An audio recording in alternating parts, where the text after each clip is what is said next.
سلام، من هلیپون هستم. امروز میخوایم یک کیک رد ولوت خوش رنگ و خوشمزه و لاکچری درست کنیم. پس با من همراه باشید. سفیده و زرده تخم مرغ از همدیگه جدا کنید. سفیده تخم مرغ کمی هم بزن تا از لختگی خارج بشه.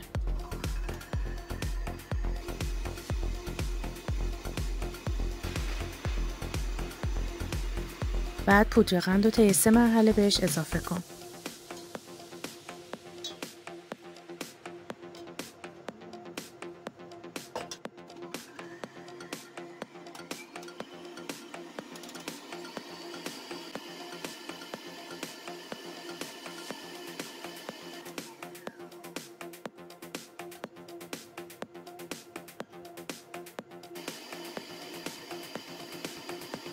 دورگیری کن تا تمام پودر قند با سفیده تخم مرغ ترکیب شده باشن.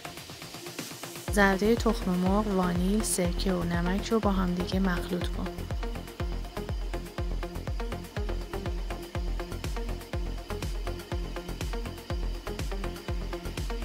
بعد به سفیده تخم مرغ اضافه کن.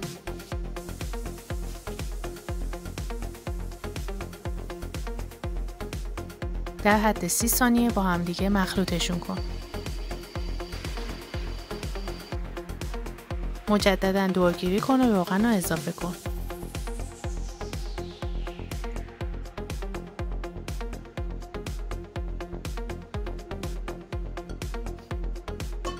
در حد 30 ثانیه مخلوط کن و تو این مرحله رنگ قرمزمون رو اضافه میکنیم. دقت کنید که رنگ قرمز رو کم کم اضافه کنید.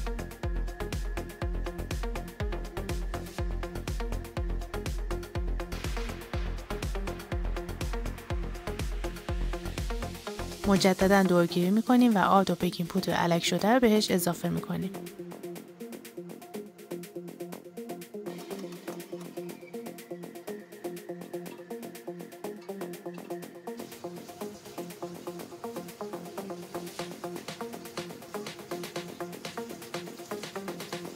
کف قالبمون رو کاغذ روغنی میذاریم و مایه کیکمون رو داخلش میریزیم.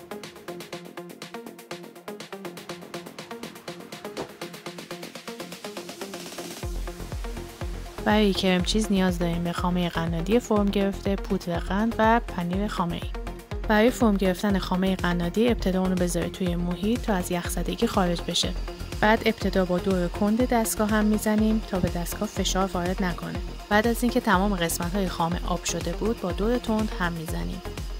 پودر قند رو با پنیر خامه‌ای ترکیب کنید. دورگیری میکنیم تا تمام خامه ها یک دست فرم بگیره.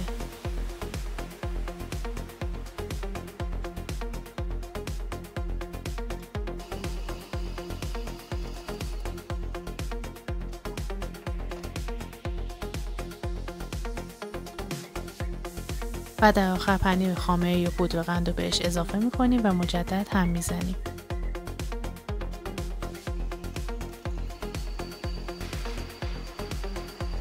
من کیکم رو به 2 قسمت تقسیم کردم و مقداری کرم چیز ما بین کیک ها گذاشتم. مابقی کرم چیز رو روی سطح کیک بمالید و اضافه کیک قرمز که پودرش کردیم رو روی سطح کرم چیز میریزیم.